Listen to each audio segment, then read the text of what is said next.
Do me one favor and take a look at this pair of boots. They have tape on the bottoms of the soles to hide the holes. Ladies and gents, that's why they were sent here, to have these boots taken care of, to show them some much needed love. And that's what we're going to do today. This pair of Lucchese Cowboy boots is in the house, and we're going to strip these down. We're going to get them redone. We're going to show them the love that they deserve. So let's get right on into it. All right, this boot has been done before, but look at this. Bam! What's going on here?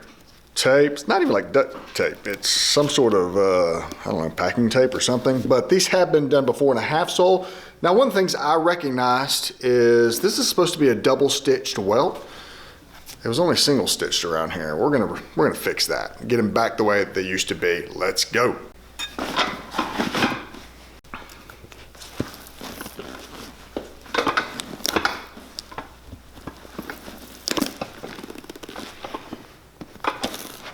There we go. Now, sometimes these boots people will wear into the block, and that's what happened right here. And you can actually see this broke off when I took the heel off. Cobblers will take a wedge of leather and build just this little bit of worn spot down. They'll build it back up flat, and then they can put another top lift on. We're not going to worry about it because these are all going to be replaced, but that is normally the remedy for something like that.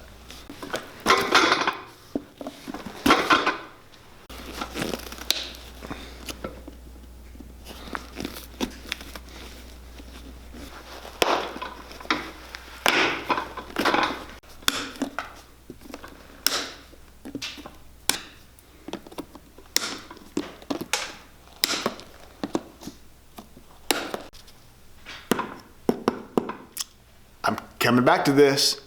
This needs to go to your cobbler before you get to this spot. I mean, if you just barely break through with this tiny little hole, got it. But if it starts feeling spongy, soft, go ahead and go to your cobbler. If you get to a big hole, you're way past two.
So I went ahead and cleaned these up and got as much of the surface dirt as I can off of these boots. Now there's a lot of stains on there, and I really scrubbed these several times to try to get them off.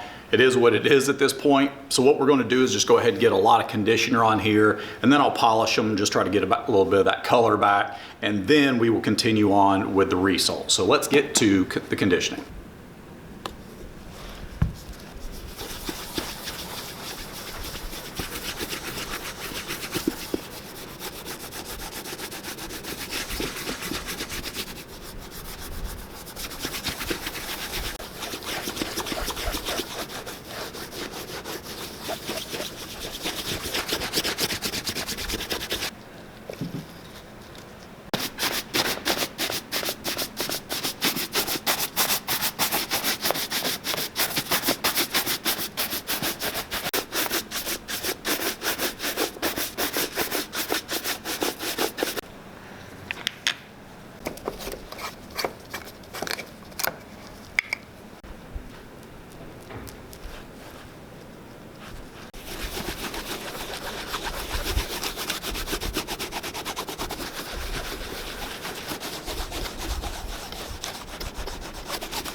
So last video, there were some comments about my watch.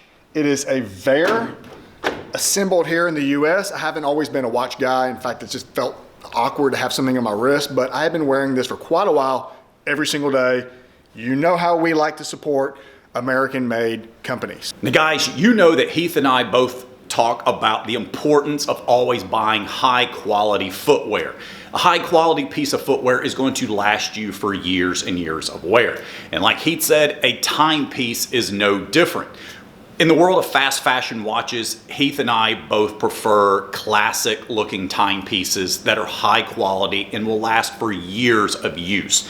And that's why we both like Vaer watches. Now, I've been wearing this R1 racing chronograph for the past year, and I have received so many compliments on this watch, including from my wife, who every time she sees it on me, she always compliments it and says how great looking the watch is. And again, as Heath mentioned, we also like to support Vaer watches because they are assembled in the United States and tested in the US. And that is important to us because it's bringing jobs back to the United States. Also, Vaer watches have thousands and thousands of 5-star reviews.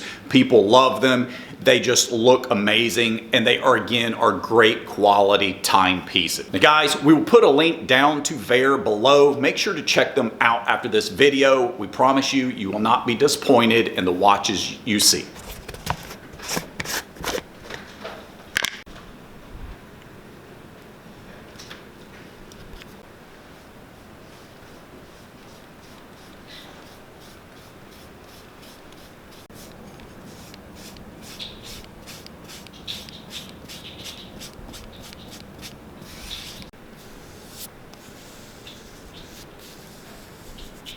All right, so we have replaced this plastic ran with a leather one.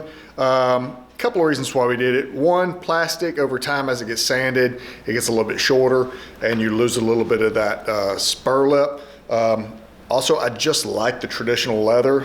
Plastic's not bad. A lot of the good brands come with plastic, but I'm just gonna replace it so that I have a little bit more room also to sand in to the heel block.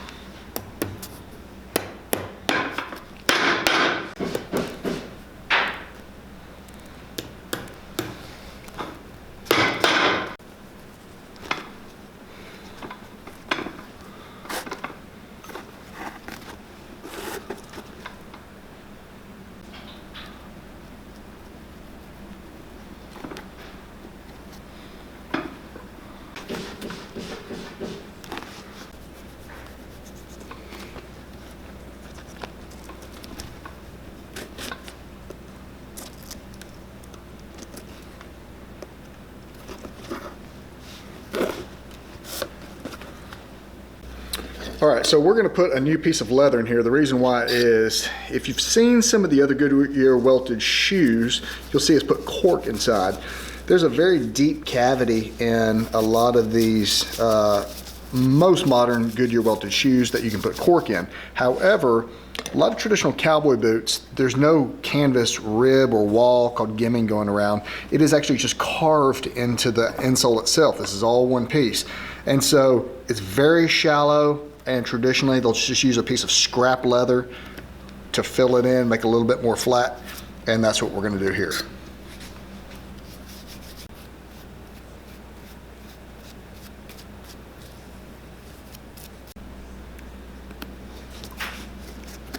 And we actually use rubber cement so that the hard contact cement doesn't get down where the stitches are, and this can be peeled off during the next resole, and it's not permanent.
Okay, we're done with this pair of Lucchese Cowboy boots. As always, just a couple of quick reminders. Guys, go check us out at southernpolish.com.